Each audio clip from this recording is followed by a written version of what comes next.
2026 সালে সৌদি আরবে বসবাসরত প্রবাসীদের জন্য জরুরি প্রয়োজনে টাকা ধার নেওয়া বা পার্সোনাল লোন পাওয়ার প্রক্রিয়া এখন আগের চেয়ে অনেক সহজ ও আধুনিক। বিদেশে কাজের ফাঁকে অনেক সময় হুটহাট বড় অঙ্কের টাকার দরকার পড়ে, হোক সেটা চিকিৎসার জন্য কিংবা পরিবারের জরুরি প্রয়োজনে। এসব পরিস্থিতি সামাল দিতে সৌদি আরবের বড় বড় ব্যাংকগুলোর পাশাপাশি বেশ কিছু ডিজিটাল অ্যাপ এখন প্রবাসীদের পাশে দাঁড়াচ্ছে। আল রাজি ব্যাংক, সৌদি ন্যাশনাল ব্যাংক বা রিয়াদ ব্যাংকের মতো বড় প্রতিষ্ঠানগুলো প্রবাসীদের দীর্ঘমেয়াদী লোন দিচ্ছে, যা সরাসরি শরীয়তসম্মত পদ্ধতিতে পরিচালিত হয়। এই ব্যাংকগুলো থেকে লোন পেতে হলে সাধারণত 5 থেকে 7,000 রিয়াল মাসিক বেতন এবং বৈধ ইকামার প্রয়োজন হয়। সে সাথে বেতন সরাসরি ওই ব্যাংকে জমা হওয়া বা স্যালারি ট্রান্সফার করা বাধ্যতামূলক। তবে যাদের খুব দ্রুত অল্প কিছু টাকা প্রয়োজন এবং ব্যাংকের ঝামেলায় যেতে চাচ্ছেন না, তাদের জন্য তামাম, কোয়ারা কিংবা সুলফার মতো অ্যাপগুলো দারুণ সমাধান। এই অ্যাপগুলোর সবচেয়ে বড় সুবিধা হলো এখানে কোনো গ্যারান্টার বা স্যালারি ট্রান্সফারের প্রয়োজন পড়ে না এবং খুব অল্প সময়ে টাকা পাওয়া যায়। তবে মনে রাখা ভালো, ব্যাংক লোনের তুলনায় এসব অ্যাপের বার্ষিক চার্জ বা এপিআর একটু বেশি হতে পারে। সৌদি আরবের পুরো ব্যাংকিং ব্যবস্থা এখন ডিজিটাল প্ল্যাটফর্মের ওপর দাঁড়িয়ে, তাই নাফাস এবং আফসির অ্যাকাউন্টের মাধ্যমে ঘরে বসেই নিজের পরিচয় যাচাই করে লোনের আবেদন করা সম্ভব হচ্ছে। লোন অনুমোদনের ক্ষেত্রে সিয়ামা বা ক্রেডিট স্কোর খুবই গুরুত্বপূর্ণ, তাই সময়মতো ইউটিলিটি বিল বা কিস্তি পরিশোধ করা জরুরি। সবচেয়ে আশ্বস্ত করার মতো বিষয় হলো এই পুরো প্রক্রিয়াটি সৌদি কেন্দ্রীয় ব্যাংক সরাসরি তদারকি করে। এর ফলে কোনো লোনদাতা প্রতিষ্ঠান চাইলেই অতিরিক্ত ফি বা লুকানো চার্জ নিতে পারে না। প্রবাসীদের জন্য লোন নেওয়ার ক্ষেত্রে সবচেয়ে ভালো পরামর্শ হলো তাড়াহুড়ো না করে আগে বিভিন্ন ব্যাংকের অফার যাচাই করা এবং নিজেদের সাধ্যের মধ্যে কিস্তি রাখা। বর্তমানে রিয়াদ ব্যাংক বা মিমের মতো প্রতিষ্ঠানগুলো পেশাজীবী প্রবাসীদের জন্য বিশেষ স্কিম দিচ্ছে, যা কাজে লাগিয়ে নিজের আর্থিক প্রয়োজন অনায়াসে মেটানো সম্ভব। ওমানের শ্রমবাজারে শৃঙ্খলা ফিরিয়ে আনতে এবং অবৈধ কর্মসংস্থান বন্ধে নজিরবিহীন অভিযান চালিয়েছে দেশটির শ্রম মন্ত্রণালয়। বুধবার মন্ত্রণালয়ের বার্ষিক মিডিয়া ব্রিফিংয়ে জানানো হয়, দেশজুড়ে পরিচালিত প্রায় 15,000 ইন্সপেকশন ভিজিটের মাধ্যমে 31,000-এরও বেশি প্রবাসী কর্মীকে শ্রমাইন লঙ্ঘনতে অভিযুক্ত করা হয়েছে। মন্ত্রণালয়ের তথ্যমতে লেবার ওয়েলফেয়ার টিমগুলো অত্যন্ত পরিকল্পিতভাবে এই তদারকি কার্যক্রম পরিচালনা করেছে। কর্মকর্তারা জানিয়েছে, অবৈধ কর্মসংস্থান রোধ করা, কর্মীদের অধিকার রক্ষা করা এবং মালিক শ্রমিক উভয় পক্ষই যেন আইনি নির্দেশনা মেনে চলে তা নিশ্চিত করতেই এই অভিযানগুলো চলছে।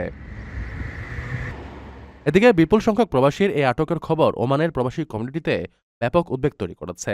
মন্ত্রণালয়ের পক্ষ থেকে স্পষ্ট জানিয়ে দেওয়া হয়েছে, শ্রম আইন অমান্যকারীদের ক্ষেত্রে কোনো ধরনের শিথিলতা দেখানো হবে না। অবৈধভাবে কাজ করা কিংবা নিয়োগকর্তার বাইরে অন্য কোথাও কাজ করার মতো বিষয়গুলোকে জিরো টলারেন্স নীতিতে দেখা হচ্ছে। চলমান অভিযান ভবিষ্যতে আরও কঠোর হতে পারে বলে সংশ্লিষ্ট কর্মকর্তারা আভাস দিয়েছেন।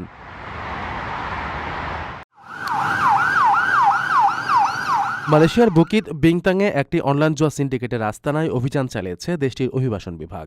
এই অভিযানে 12 বাংলাদেশি সহ 19 জন বিদেশি নাগরিককে আটক করা হয়েছে। মালয়েশিয়ার অভিবাসন বিভাগের মহাপরিচালক জাকারিয়া সামান জানান, একটি বিশেষ চক্র দীর্ঘদিন ধরে বিদেশি নাগরিকদের টার্গেট করে অনলাইন জুয়া পরিচালনা করে আসছিল। গোপন সংবাদের ভিত্তিতে প্রায় 1 মাস পর্যবেক্ষণের পর সোমবার রাতে বুকিত বিংতাংয়ে একযোগে অভিযান শুরু করা হয়। অভিযান চলাকালীন মোট 31 জন বিদেশি এবং 2 জন স্থানীয় নাগরিককে জিজ্ঞাসাবাদ করা হয়। যাচাই-বাছাই শেষে 19 জনকে আটক করে পুলিশ। আটকদের মধ্যে বাংলাদেশি 12, মিয়ানমারের 4, ইন্দোনেশিয়ার 3 জন নাগরিক রয়েছে। তাদের বয়স 21 থেকে 50 বছরের মধ্যে। তাদের বিরুদ্ধে বৈধ ভ্রমণ নথি না থাকা এবং ভিসার মেয়াদের অতিরিক্ত সময় মালয়েশিয়ায় অবস্থানের অভিযোগ আনা হয়েছে। এছাড়া জিজ্ঞাসাবাদের জন্য 3 জন স্থানীয় নাগরিককে নোটিশ প্রদান করেছে অভিবাসন বিভাগ।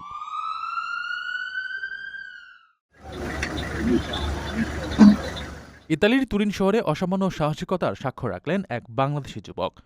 নিজের জীবনের ঝুঁকি নিয়ে খরস্রোতা নদী থেকে এক ডুবন্ত ব্যক্তিকে উদ্ধার করে স্থানীয় গণমাধ্যম ও জনমনে প্রশংসায় ভাসছেন মিঠু শেখ নামের ওই প্রবাসী বাংলাদেশি। শুক্রবার বিকেলে তুরিনের আরোরা এলাকায় লঙ্গোডোরা আগ্রিজান্তর পাশে ডোরা রিপারিয়া নদীতে এই চাঞ্চল্যকর ঘটনাটি ঘটে। প্রত্যক্ষদর্শী স্থানীয় সূত্রে জানা যায়, শুক্রবার বিকেলে তীব্র স্রোত ও কনকনে ঠান্ডার মধ্যে হঠাৎ করেই এক ব্যক্তি ডোরা রিপারিয়া নদীতে পড়ে যান। নদীর প্রবল স্রোত এবং হিমাঙ্কের কাছাকাছি তাপমাত্রায় ওই ব্যক্তি যখন বাঁচার জন্য আর্তনাদ করছিলেন এবং তার তলিয়ে যাওয়া ছিল কেবল সময়ের ব্যাপার, ঠিক তখনই দূতের মতো সেখানে উপস্থিত হন মিঠু শেখ। মৃত্যুকে পরোয়া না করে তিনি তাৎক্ষণিকভাবে নদীতে ঝাঁপ দেন এবং প্রবল স্রোতের সঙ্গে লড়াই করে ডুবন্ত ওই ব্যক্তিকে তীরে নিয়ে আসতে সক্ষম হন। এই ঘটনায় ইতালির স্থানীয় গণমাধ্যম এবং সামাজিক যোগাযোগ মাধ্যমে ব্যাপক আলোচনার সৃষ্টি হয়েছে।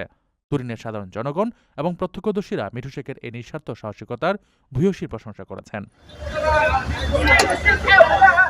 যেখানে তীব্র স্রোতের কারণে অভিজ্ঞ সাঁতারুরাও নামতে দ্বিধা করবেন, সেখানে একজন ভিনদেশি হয়েও মানবতার খাতিরে মিঠু শেখের এই আত্মত্যাগ বাঙালি কমিউনিটির মুখ উজ্জ্বল করেছে।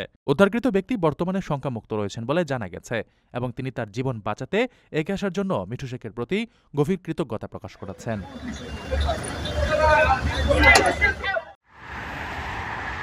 আগামী ৩ দশকে ধাপে ধাপে ওমানের সড়ক যোগাযোগ ব্যবস্থায় সবুজ জ্বালানি এবং বৈদ্যুতিক গতির দিকে পরিবর্তিত হবে।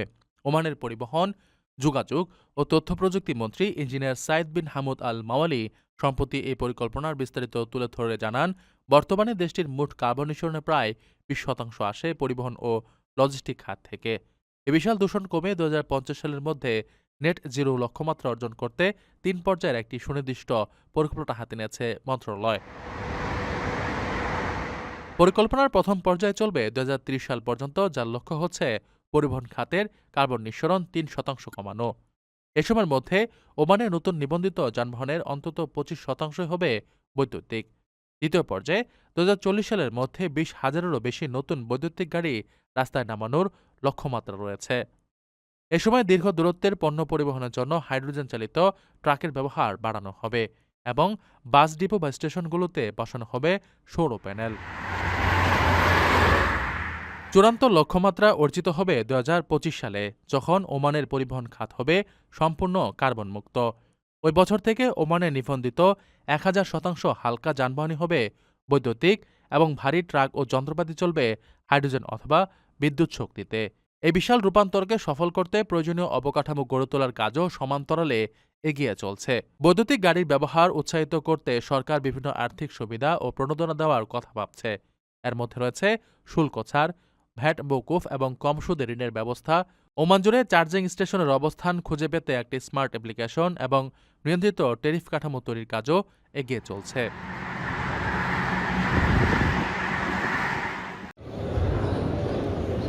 পবিত্র রমজান মাসকে সামনে রেখে সারা দেশের মসজিদগুলোর জন্য ব্যাপক প্রস্তুতিমূলক নির্দেশনা জারি করেছে সৌদি আরবের ধর্ম বিষয়ক মন্ত্রণালয়। মন্ত্রণালয়ের পরিপত্র অনুযায়ী রমজানে মসজিদ কর্মীদের কর্মস্থলে পূর্ণ উপস্থিতি বাধ্যতামূলক করা হয়েছে এবং বিশেষ কোনো জরুরি কারণ ছাড়া তারা ছুটি নিতে পারবেন না। নির্দেশনায় বলা হয়েছে, ইতিকাফ পালনকারীদের জন্য নিবন্ধন বাধ্যতামূলক এবং প্রবাসীদের ক্ষেত্রে ইতিকাফে বসার জন্য তাদের স্পন্সরের অনুমতি থাকা আবশ্যক। নামাজের সময়সূচির ক্ষেত্রে মন্ত্রণালয় উম্মু আল কুরা ক্যালেন্ডার কঠোরভাবে অনুসরণ করতে বলা হয়েছে। বিশেষ করে এশা ও ফজর নামাজের আজান এবং ইকামতের মধ্যবর্তী সময় ১৫ মিনিট নির্ধারণ করা হয়েছে, যাতে মুসল্লিরা সহজে জামাতে শরিক হতে পারেন। এছাড়া রমজানের শেষ ১০ দিনে তাহাজ্জুদ নামাজ ভোরের আগেই শেষ করার নির্দেশ দেওয়া হয়েছে।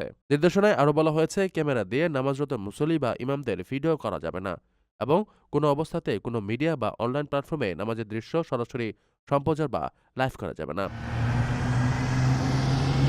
মসজিদের ভেতর বা চারপাশে ভিক্ষাবৃত্তি কঠোরভাবে নিষিদ্ধ করা হয়েছে এবং কোনো ধরনের অনিয়ম দেখলে তাৎক্ষণিকভাবে নিরাপত্তা বাহিনীকে জানাতে বলা হয়েছে।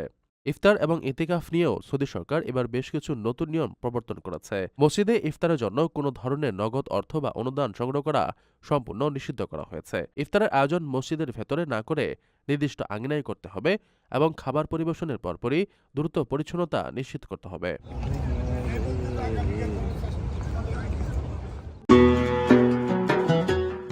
ওমানের রুক্ষ মরুভূমি আর আধুনিক শহরের ব্যস্ততা ছেড়ে পর্যটকদের এক বিশাল অংশ এখন পাহাড়ের শীতল পরশ নিতে ছুটছেন দেশটির অন্যতম নয়নাভিরাম অঞ্চল জাবাল আল আখদারে।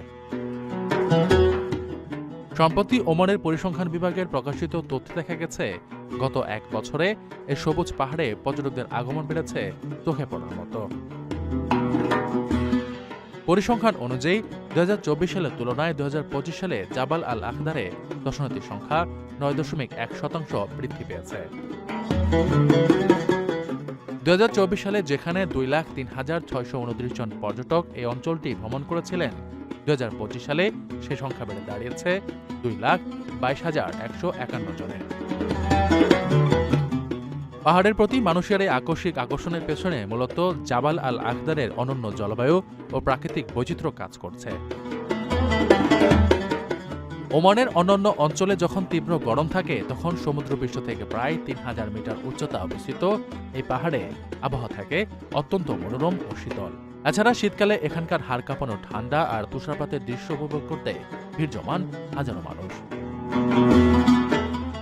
পর্যটকদের এই তালিকায় সবার শীর্ষে রয়েছেন ওমানি নাগরিকরা, যার সংখ্যা প্রায় ৮২,১৪২ জন। এছাড়া প্রতিবেশী দেশ সৌদি আরব থেকে এসেছেন ১৪,৯৫৭ জন এবং অন্যান্য জিসিসি রাষ্ট্রসহ আরব দেশগুলো থেকেও উল্লেখযোগ্য সংখ্যক দর্শনার্থী এই পাহাড়ে পা রেখেছেন। তবে বিদেশি বা আন্তর্জাতিক পর্যটকদের সংখ্যাও ছিল লক্ষণীয়।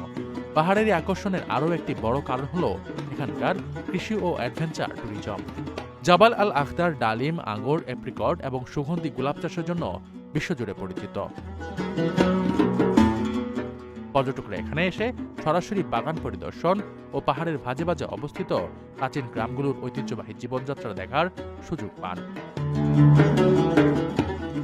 পাশাপাশি হাইকিং, গুহা ভ্রমণ এবং মাউন্টেন ক্লাইম্বিংয়ের মতো রোমাঞ্চকর কর্মকাণ্ডের সুযোগ থাকায় তরুণ ও অভিযাত্রীদের কাছে এটি প্রথম পছন্দ হয়ে দাঁড়িয়েছে।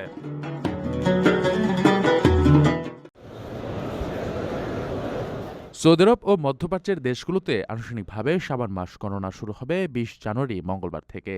যেহেতু শাবান মাসের ১৪ তারিখ দিবাগত রাত্রি লাইলাতুল বরাত বা শবে বরাত হিসেবে পালিত হয়, তাই সৌদি আরবে ২০ জানুয়ারি থেকে মাস শুরু হওয়ার অর্থ হল সেখানে আগামী ২ ফেব্রুয়ারি সোমবার শাবান মাসের ১৪ তারিখ পূর্ণ হবে এবং ওই দিন দিবাগত রাতে অর্থাৎ ৩ ফেব্রুয়ারি মঙ্গলবার দিবাগত রাতে পবিত্র শবে বরাত পালিত হবে। মধ্যপ্রাচ্যের অন্যান্য দেশ যেমন কুয়েত, কাতার ও সংযুক্ত আরব আমিরাতেও একই তারিখে এই মহিমান্বিত রাত পালিত হবে। সাধারণত সৌদি আরবের একদিন পর বাংলাদেশে নতুন মাসের চাঁদ দেখা যায়। সেই হিসাবে বাংলাদেশে যদি আগামী বুধবার থেকে শাবান মাস শুরু হয়, তবে দেশে পবিত্র শবে বরাত পালিত হওয়ার সম্ভাবনা রয়েছে ৪ ফেব্রুয়ারি দিবাগত রাতে। শাবান মাসকে বলা হয় পবিত্র রমজানের প্রস্তুতি ও আগাম বার্তা। এই মাসে ধর্মপ্রাণ মুসলমানরা নফল রোজা এবং বিশেষ ইবাদতের মাধ্যমে নিজেদের আত্মিকভাবে প্রস্তুত করেন। প্রবাসীদের জন্য নির্মাণ হচ্ছে দেশের প্রথম স্মার্ট সিটি, যেখানে থাকছে স্কুল, মসজিদ, হাসপাতাল, সুইমিং পুল, হেলিপ্যাড, পাঠাগার, জিম, সুপারমার্কেট, শিশু পার্ক সহ সকল নাগরিক সুবিধা। মাত্র ৩০ লাখ টাকা বিনিয়োগে মিলছে আকর্ষণীয় ফ্ল্যাট। প্লাটিনাম ইনভেস্টরদের জন্য ঢাকা বিমানবন্দরে ভিআইপি প্রোটোকল সুবিধা। বিস্তারিত জানতে যোগাযোগ করুন স্ক্রিনে দেয়া হোয়াটসঅ্যাপ অথবা ইমো নাম্বারে।